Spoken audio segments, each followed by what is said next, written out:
Hey everyone, thank you so much for listening. Thank you so much for clicking that link. I just want to let you know this is our first episode we actually ever recorded. So you'll hear us mention some different dates and things. You're like, that sounds old, because it is. Saying that, the audio quality wasn't quite where we wanted it to be, so we had to do some editing and some different things. But we hope you enjoy. We think there's some content and some things that can help you grow and help us grow as well. So sit back, relax, and enjoy this episode.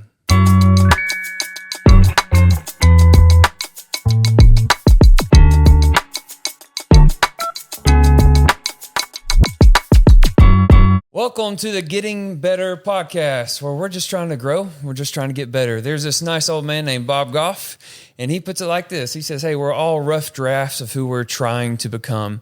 I think that's an awesome thing. I think it's beautiful because it's, hey, we don't have it figured out. We're not perfect, but we are trying to grow. We are trying to get better, and that's exactly what we're trying to do here. My name is Gunnar St. John. I'm the host. Happy to be here. And what's great about getting better is the people you get to get better with. And that is my friend right here, Gage. Gage, thanks for being here. Thanks for doing this with me. I'm really excited. Man, I'm excited too. And so really, Gunnar, as I've been thinking about this and kind of praying about this too, we're just here to get better. I want to get better. I want to get better as a friend. I want to get better in many different ways. But I think tonight's conversation is going to be a great opportunity for us to get better, and I'm excited for that. Absolutely. And so with that, we'll go ahead and introduce our awesome guest. I think he's fantastic. I think he's incredible. He's a pastor. He's a spiritual advisor kind of to me, because I'm needy that way sometimes, but he's just a great person to have. I feel like he's almost egoless. I feel like he really loves people well, and that's one reason why we don't have him on here. He's the pastor at the church, one of the pastors at the church we attend and serve at Hope and Stand, Mr. Pastor Billy Smith. Good evening. Thanks for having me. No, thanks for joining us, man. We're glad you're here. And I mentioned this to you earlier, but the idea of this podcast, it stemmed from somebody saying, hey, you should start a podcast. But also, like, when I was thinking of, like, all right, if I did do one, what would it be about? And my areas of interest are all about growing, and it's kind of the stuff I listen to too, is the spiritual growth and leadership and different things. And obviously I don't know it all, so I need to have conversations with people like you. Me and you've actually was kind of wrestling with some things, and nothing super serious. Just like I was like, I want to talk to Billy about this. I feel like he'll have some words of wisdom that'll help me out. And of course you did. And thinking about that, I was like, those are exactly the conversations that helped me, and I think could help others as well. So thanks for being the first. And I promise this might be our worst one, but I think it's going to be a great one. It's going to be good. Thanks for being with us. Have you ever been on a podcast before? No, this is my first attempt. Ours too. Yeah, same. I'm excited. It's a new one for me, and as well as to be a part of this for you all. That just makes it even more special. Well, I think it's great to, like I said, growing with good people and being around good people like yourself. I'm very thankful. But a question I think everybody wants to know really is who you voting for in November? Just kidding. Don't say it.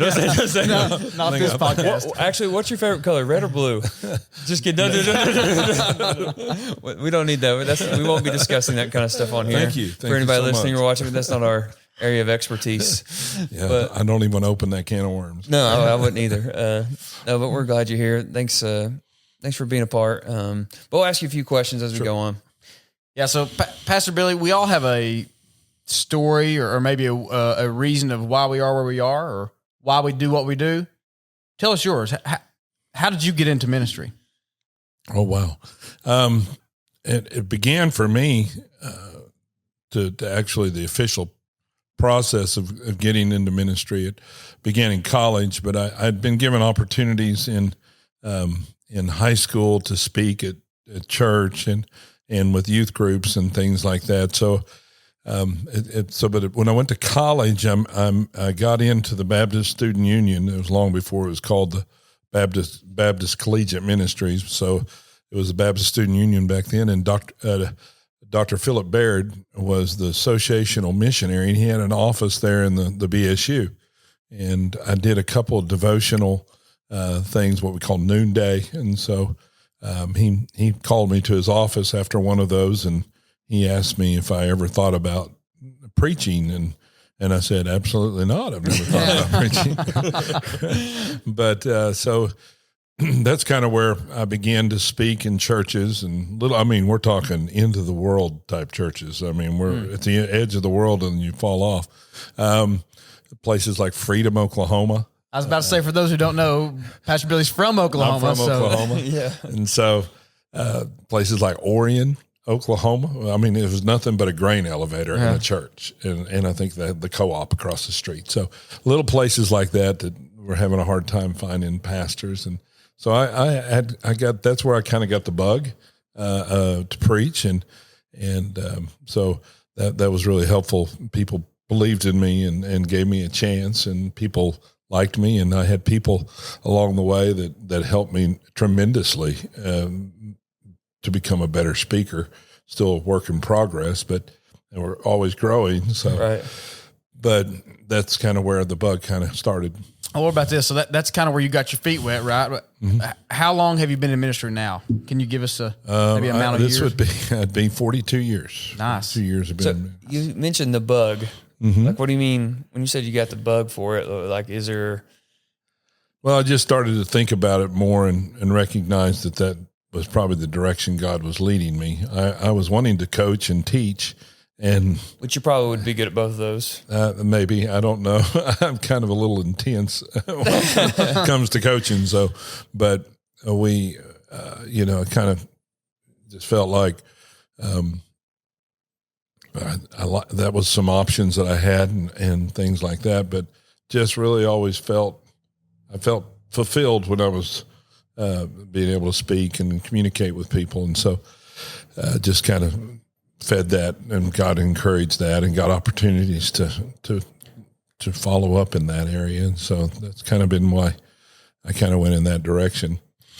Did you have any, I'm just curious, did you have any reluctancy? I mean, did you have some like, I don't know about this? Yeah. I used Do to. you still have that? No, I'm just kidding. I still have that. I was going to say, Sunday night, I'm somewhat suicidal. Yeah. Oh, yeah. Sunday night after I preach on a Sunday morning. But I think, there was reluctancy.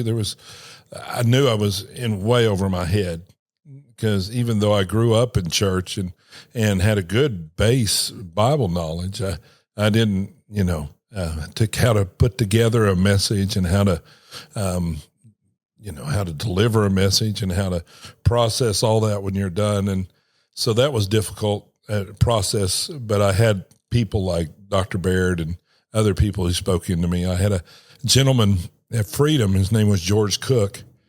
He was a layperson in the church. He did the discipleship training portion of the church on Sunday nights, and he and his wife, they would let me stay at their house because Freedom from Alva is like, seems like 60, 70 miles. And so I couldn't really drive back home and come back and do Sunday night.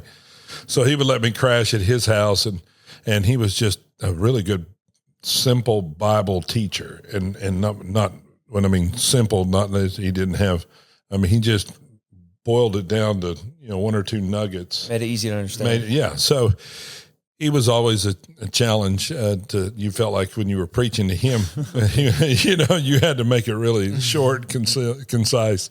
And so, but he was, I still remember him today, and he and his family. He was the director of the co-op, Farmers Co-op there, manager of it. And they were really gracious and he kind of took me under his wing and kind of helped me, with stuff that he would do, and he'd ask me questions and everything like that. So it was really a lot of fun. So Dr. Baird put me in with good people, and they took good care of me, and they gave me the confidence to fail, but to fail forward.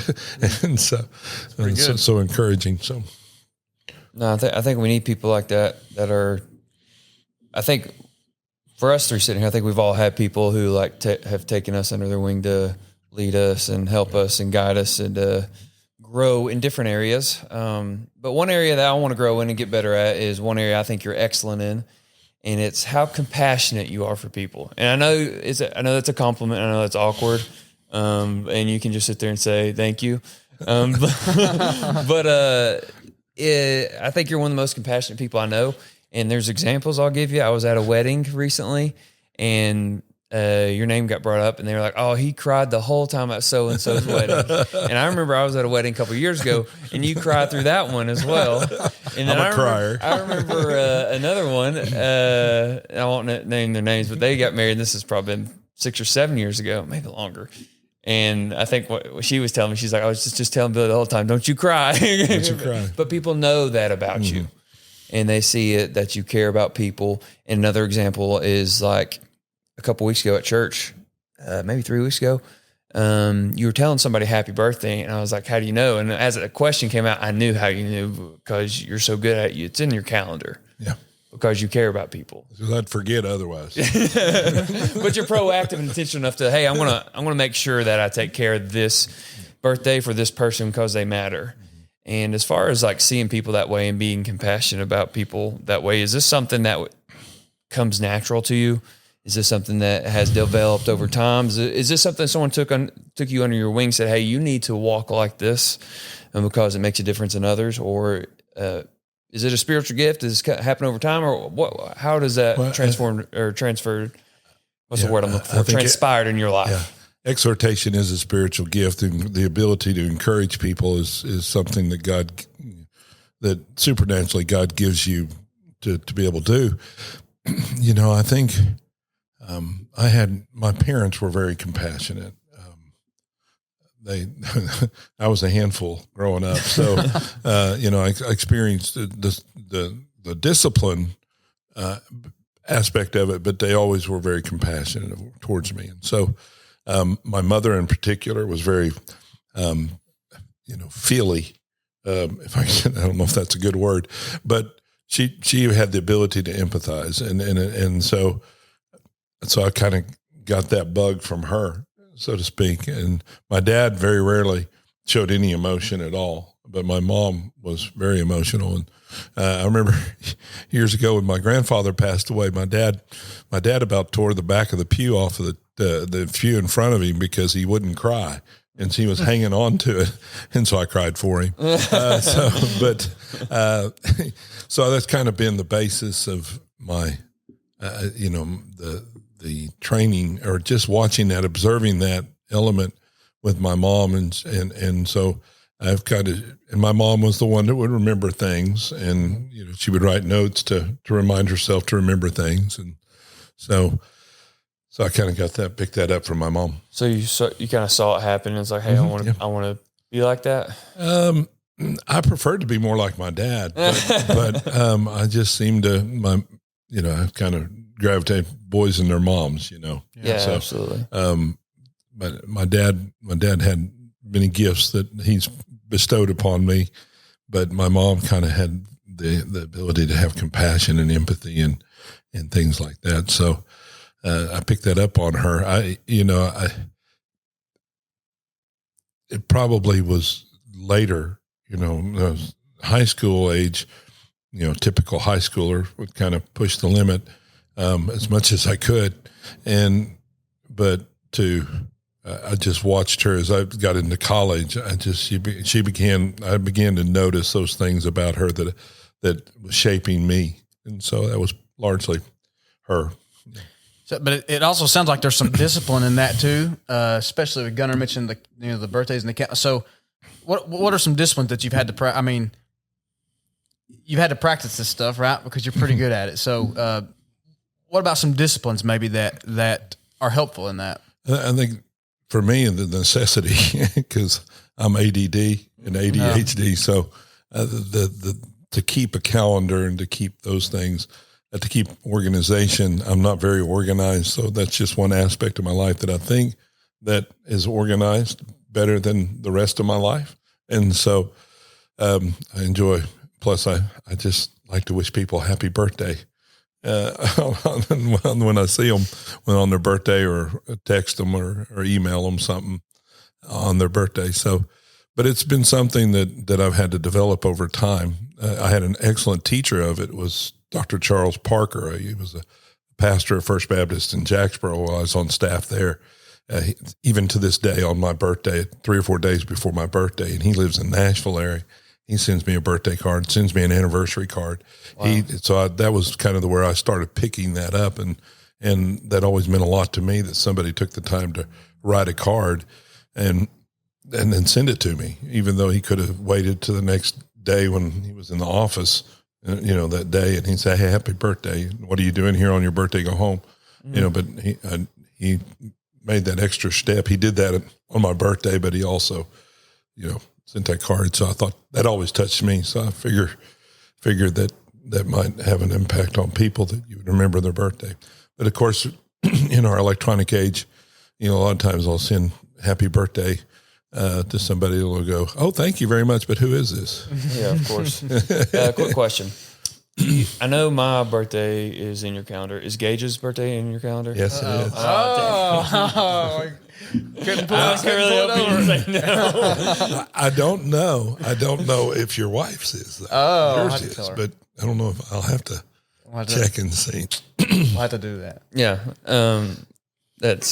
I think you do an awesome job with that. And I don't know, it's cool to see.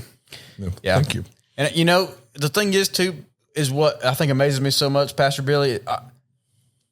Life is up and down. Some days are harder than others, and some days are better than others. Do you have days or times maybe that it's harder for you to be compassionate than other times? Do you have any off days maybe? Well, I think, life happens, and sometimes the trials and the struggles of life can start to, press in on that. And so you tries to rob your joy. The enemy tries to come in through the circumstances and situations that are going on in your life.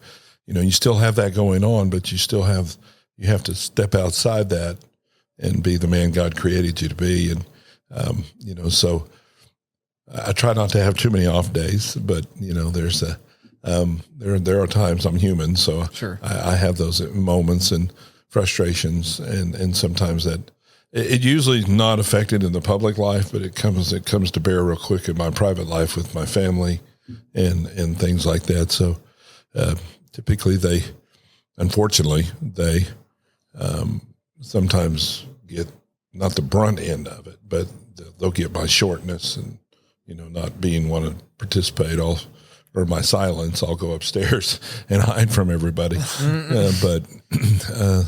So they typically see both sides of me. And I think they love me on both sides of it. So I think we all, I think even the other night when I am not my best is usually when I'm tired. And, even the other night I was like short and I was recognizing it. I was like, I probably just need to go to sleep and apologize and go to sleep. But it's always the people closest to you that get that. And, I don't know if that's proximity or what that is, but I'm with you 100%. And I think just even today, before this, was going down the steps and Shelby, my daughter Shelby asked me a question and I was like short. And so, God is, the Holy Spirit speaks to me and reminds me often of, you shouldn't have been so short with Shelby. So while we were setting up, I'm over there calling her and telling her, "Hey, I apologize for being short." And so I didn't yell or anything, but I was just short and they deserve better than that. So. Man, I love that, Billy. I mean, that's intentional. That's what it is to be intentional. So, and that maybe even answers this question. And those times you feel that way, maybe even in your personal life, how do you combat that? You have to be intentional. You have to make it, the older I've gotten and the longer I've been in ministry is I feel like the routine becomes a reward because I get up at the same time. I do the same things on Monday I do this, Tuesday I do this. So I try to keep as much of a routine. So being intentional is very helpful because that's helped me because I can focus on what I've got to do. Just recently changed something in my routine and I forgot to go by the bank and pick up the money bag for the church. And so this Sunday they only had one bag. And not that it can't all fit in one bag, but they usually have two bags. And so I'm like, because I started on my routine change because after picking up the hospitality biscuits, I've been going to the post office to get the mail, and I normally get the mail on Monday when I pick up the bags. So you have to retrain yourself to, and those are just little things, but it's just, there's so many things on our plate that I've got to set those things in a routine. And so I'm enjoying, as I've gotten older, I've gotten more routine, and I'm more comfortable and at peace with things because I know when things fall and when they come. But, in ministry, things change all the time. But I try to always stay as close to my routine as I can.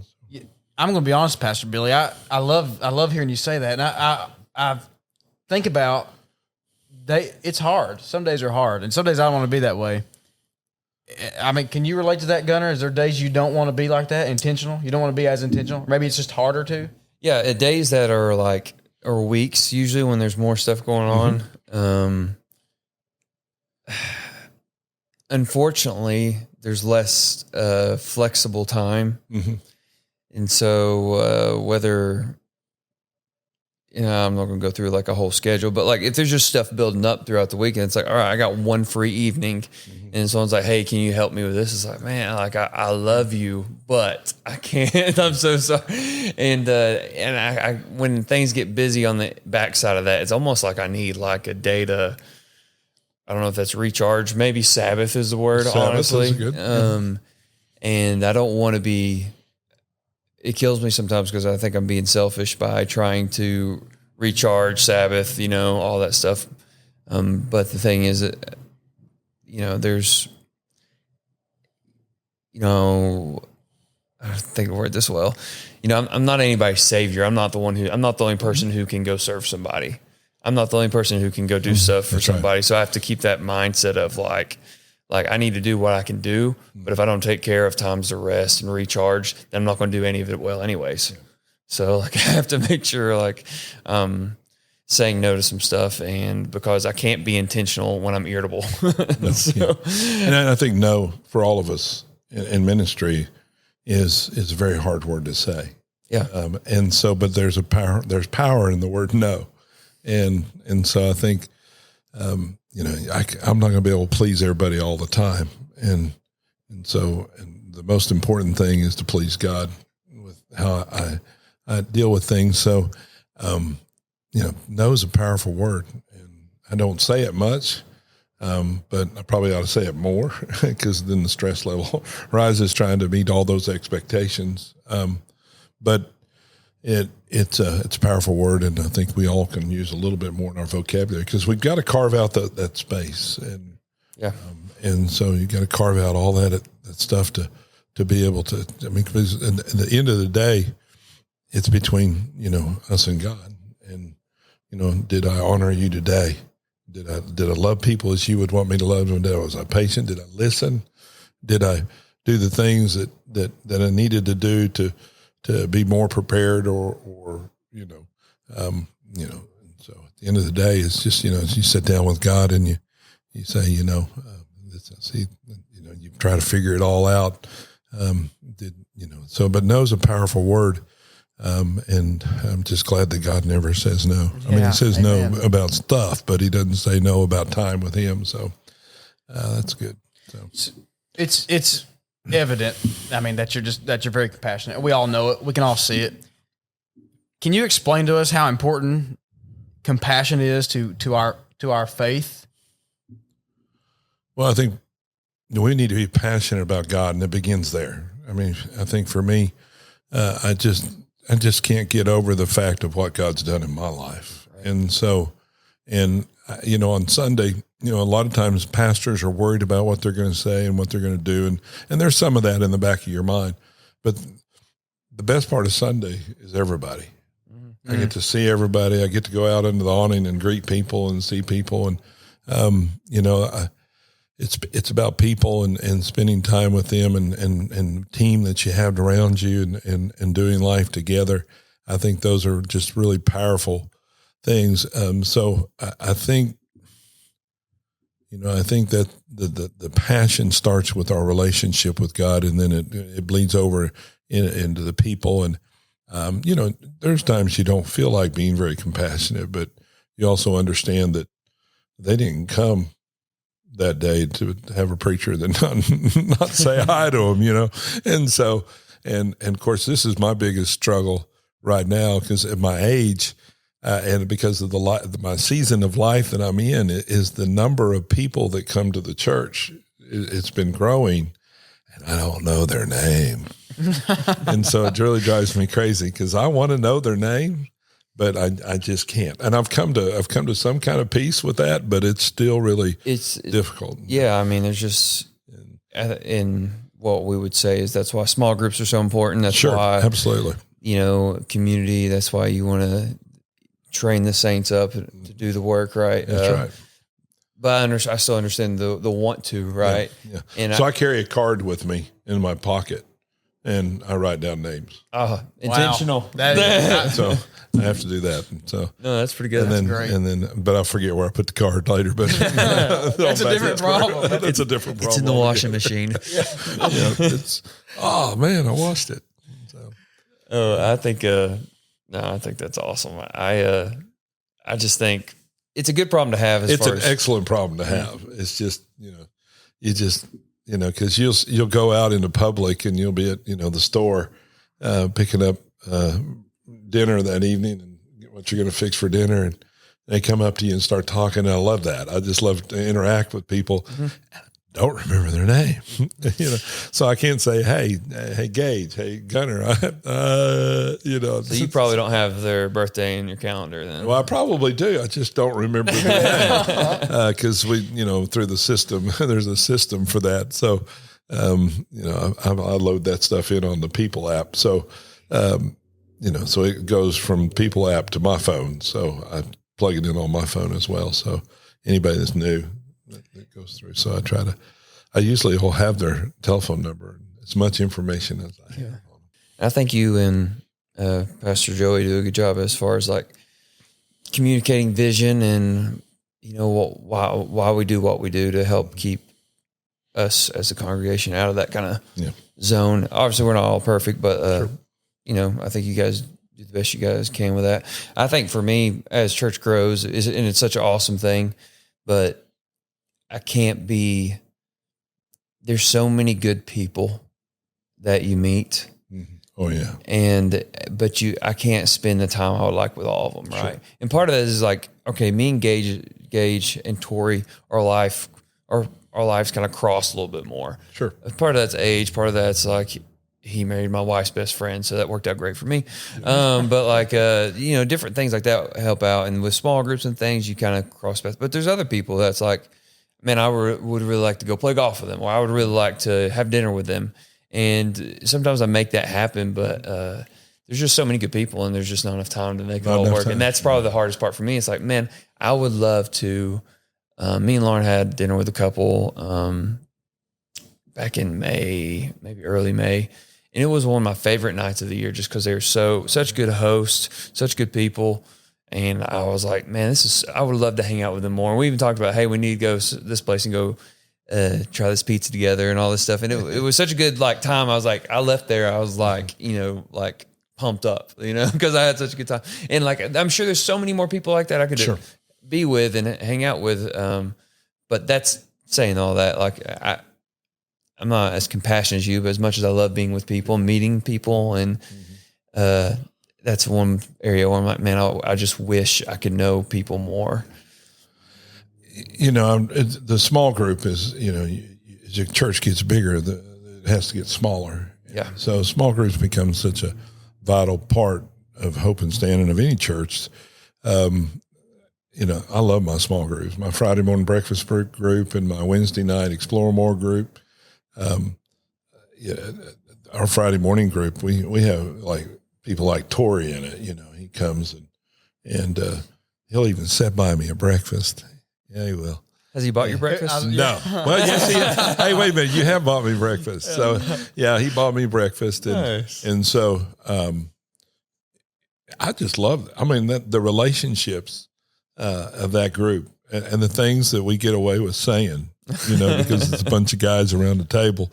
And there just seems to be it seems to be just a really tight group, and we kind of know what's going on with people. And So, and then the Wednesday night group's the same way. It's a little more content heavy than I would like it to be because I like to have fun. But it's still, for them, it's very, they want that Bible verse by verse, explore more through the Bible. And so, which I love to do, but I also like to have fun. And so. Are you more people driven than task driven? I'm more people. I'm an I. Yeah, that's so when you get in a room with people, you're not focused on going through that Bible text verse by verse. You might do that by yourself pretty well, but when there's people in the room, you want to hang out with people. I'm the same way. I'm like, hey. I'm an I. Okay. So I'm not a D. I'm an I and that's on the personality. Disc, personality inventory. Okay. I mean, I've got little D tendencies, but I'm more of an IS. So. I think it's so important too, and I love hearing you talk about the value of people. And I really think that's the key to, no matter how, even church-wise, when things grow or when things change, I think a key is our core value doesn't change. Not just church in general, but as individuals also. And I think that core value has to be focused on people, which you obviously do really well. And so I'll be honest with you, just the conversation we had, I feel like I've learned a lot so far, just in how you value others, and how you look at them, how God looks at them. That's what I want to do. And one of the frustrating things about the vision is that you'll never fulfill that vision. There's always people to reach. There's always people, and there's always that. There's one more to go. There's one more, and so I love that challenge. I said the vision doesn't change, but it can be, and it's attainable to a certain degree, but it's always something. There's always something more. And so that kind of keeps a freshness in your life. I mean, as you see people take their steps, as we all need to take that steps, but you see people take steps and that just brings so much joy because, they're growing and it's not just numerical growth. It's the deepening of their life and their relationship with God and moving down the spectrum, trying to be more and more like Him, which is what it's all about. And so seeing people grow is, it's one of the most exciting things. Oh, yeah. In the different small groups and things I'm involved in, seeing people take steps or ask questions or, you can see the gradual growth. And it's over time, right? It's never like, sometimes you're like, man, I wish you would grow. But then you look back 2 years and it's like, man, I'm so proud of what they've done. Yeah. I'm so proud of how far they've come, from where they've been. And I think that's the exciting part is like just seeing people take those steps gradually. I don't know. It's exciting. Yes, it's exciting to see that. And like a lot of times you can't see the forest for the trees because you're right in the middle of it. Yeah. And so, but sometimes perspective helps you look back and you say, they're doing better than they were 3 months ago. And, especially when you see people that are rocked by, something tragic in their life or life changing in their life, like getting married and having a baby and all of these good things as well as some bad things that happen. Just to see them navigate through that and to just trust God more and to grow and to learn and to, that we've all been through. And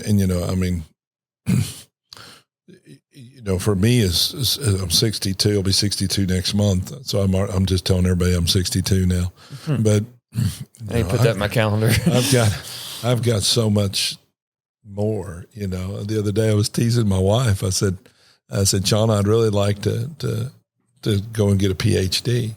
Not because I want a PhD, but it's just I seem to thrive in an educational system. The challenge, the deadlines of getting things done. I have a tendency to procrastinate, but so having a deadline and something to shoot for motivates me. And so we and she goes, "You're 60 years old. You don't need a PhD." And I'm like, she's so right. But but it's that you just want to grow. Absolutely. I'm taking on I finally broke down and I'm trying to do SYNBIS. And so SYMBIS is for those listening, it's a save your marriage before it begins. Before it starts. Before it starts. Yeah. It's a premarital counseling thing, which I think is awesome. It's if anybody a wants great to do assessment tool. And I've, over 40 years of ministry, I've got a lot of things in my toolbox, the premarital counseling, but I just want to learn this assessment. And so that really kind of pumps me up. Yeah. And cause it's something that, I have to go through the certification process. So it, challenged me to carve out time to watch the videos and to go through the process. And so, in fact, I got a reminder the other day from them, we'll help you with this. Because I'd done a couple and then I'd stop for like a couple of weeks. And then, of course, a lot of it has to do with the speaking schedule. And, having carving out that time when I'm speaking that week, I try not to have any other distractions, but what Sunday's about. And so that's my intention anyway. Yeah. But, but I like the challenge of learning new things and studying and listening to podcasts. I listen to several pastors throughout the week, listen to leaders on their podcasts. And just because, seminary prepares you from a theological standpoint, but it doesn't prepare you to be a leader, or, at least when I went through seminary. And so, I didn't realize, I thought I would always be sitting in my office studying my messages and working and being this great communicator.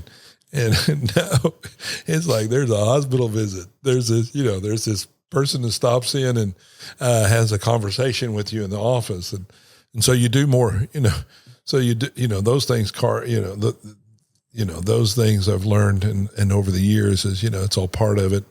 And so, but seminaries need to teach more about leadership, even though they did have a leadership course and they did tell us then it's not going to be, but you're not going to spend 20 hours a week on a message like you should. You're going to get lucky to get 10. And they're right. And so, but I'm blessed to have a team like you all, Gage, and you and your dad and Chris, that I don't have to speak every Sunday, even though for me at beginning, it was very difficult. It was very difficult to give up that time because that was part of my routine. It's how and so, but God surrounded me with some incredible people. And so, just to watch them get up and do their thing and lead the church. And that I get more out of that than me doing it. And so, I did 3 Sundays in a row. I think that's the first time I've done 3 Sundays in a row in a while.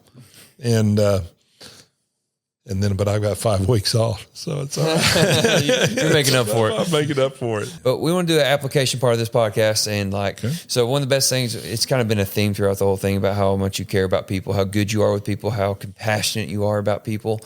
If there's a step that me and Gage can take, or maybe anybody listening to this, or maybe Tori, as far as caring about people more, maybe more compassionate, maybe just anything in that realm, loving people better, noticing people, just being a noticer of people. Like, what is an action step we can take to maybe get better at that? I think one of them is remember who God is. Always remember who God is, and remember we're not Him.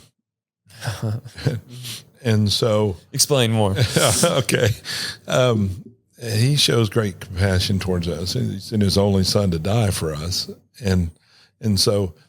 In that, part of that process of surrendering to that is realizing it's not about me, and that, but it's also, but the truth, the opposite of that is true. If I were the only person on earth, He still would have sent His Son to die for me. But in order to make the Great Commission a reality, is we just can't take ourselves too seriously.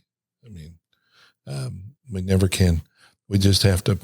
I've always heard people say you need to hide behind the cross, and it's always about Jesus and those kinds of things. And so I think compassion is I know I'm a sinner. I know and I know if it weren't for His grace, I wouldn't be where I'm at today.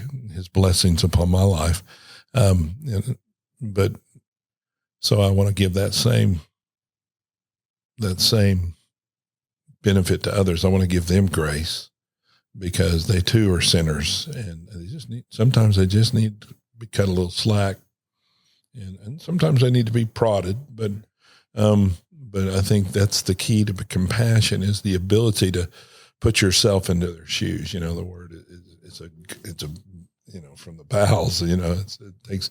So I think you just put yourself in their shoes and to see, walk with them through that process, whatever it may be. You know, maybe it's a loss of a loved one, or loss of a job, or just a great time. You know, their things are going well and they're celebrating, and so you just you recognize that. And I've always been amazed how resilient people are.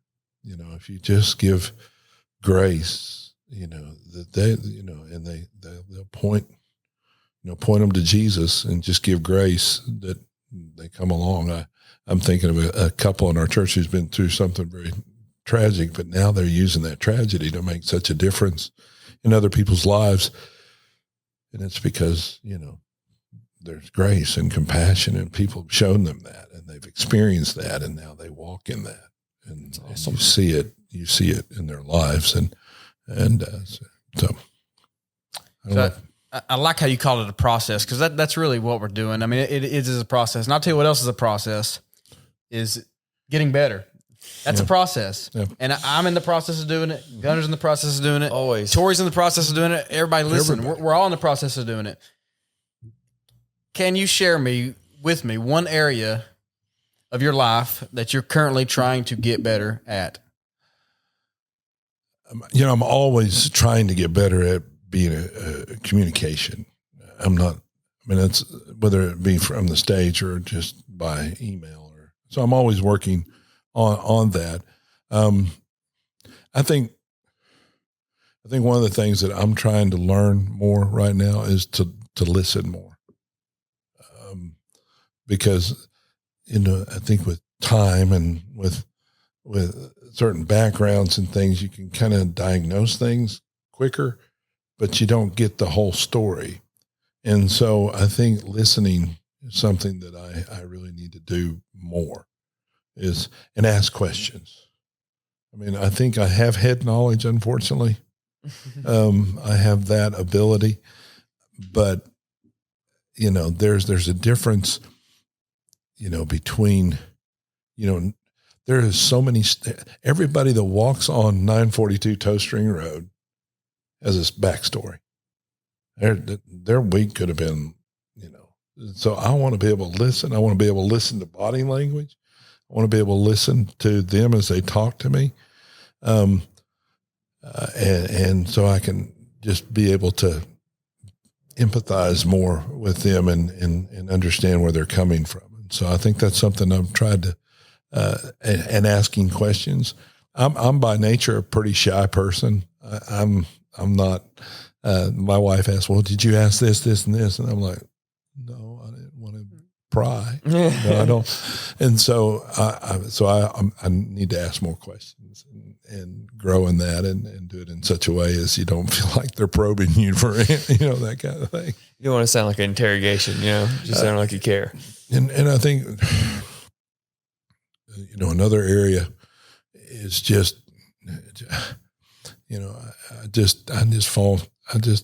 don't ever think I can know enough of God's word and see God.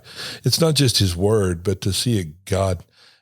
I want to look more and see God in things. And not have the hindsight is 20/20, but to see God in things as they're happening. And I think that comes from listening and pausing and not making it about me, but seeing where people are at. And so, cause I'm all about, I don't know the best way to put this, to me, Sunday's Sunday. When it's over, it's time to move on to the next thing. And so I just need to enjoy Sunday. Cause there's some really neat things going on. And so I'm moving on to the next thing, and I just need to relax and enjoy what God's doing. And because, I'm God is good, so I'm not surprised when he's good, and so, but I don't take the time to enjoy his goodness, if that makes any sense, because it's the next thing. What's the next thing up? And so that's something I'm having to slow down and try to enjoy, because I prayed for this all my life, and you try to prepare for it all your life. And so you just to enjoy it. And the process is good. There's always the next thing. Mm-hmm. There's always I won't go too far into it, but I'm with you, basically, is what I'm saying. I always feel like there's always, once one thing's over, it's hard for me to just turn off and turn my brain off and rest, because there's always the next thing. Yeah. And part of the way you're wired is because you're motivated by people, you're motivated by what God's done in your life, and which is a good motivation. But God also wants to motivate you to rest and just to be with him. Yeah. And I'm to enjoy that. Trying to grow there too. Yeah. I need to honor a Sabbath a little bit more. Yeah. And a date night with my wife would be good. But yeah, we have you on record with that. We got you on record. Well, I've been trying to do that for a number of years, and so we hit and miss on that, because we have so much going on, and she's a principal, and she's got that's a lot of responsibilities, with your dad, and so it's so you kind of put a back seat on that while she's learning the ropes as being a principal. This is her second year now, starting. She's been through the cycle once, and so she's very diligent and works hard and wants to do everything right, and I admire her for that. And so I'm willing to give up a date night for that, but we still get out, and we still I take her out to eat, and usually her dad's with us, so I guess that was probably safer if he'd have done that when we were younger. No, he's doing it. No. Well, I'm glad, like I said, thanks for joining us. Thanks for being here. I'm glad you have areas in your life that you're getting better. Never too young, never too old, never too far along to not get better. So that's what we're trying to do. And so thanks for joining us, Billy. Gage, thanks for being here. Thanks for letting me be a part of the inaugural one. I know. Even though it may not be the best one. Yeah. It was still the first one. I don't know. It might be the best one. Tori, thanks for helping out. Thank you to everybody who's listening, whether you're on Spotify, Apple, or if you're on YouTube. Feel free to please subscribe, leave us a rating, and share it with somebody and help the channel out. We're so thankful that you clicked on this link today. But until next time, let's keep getting better.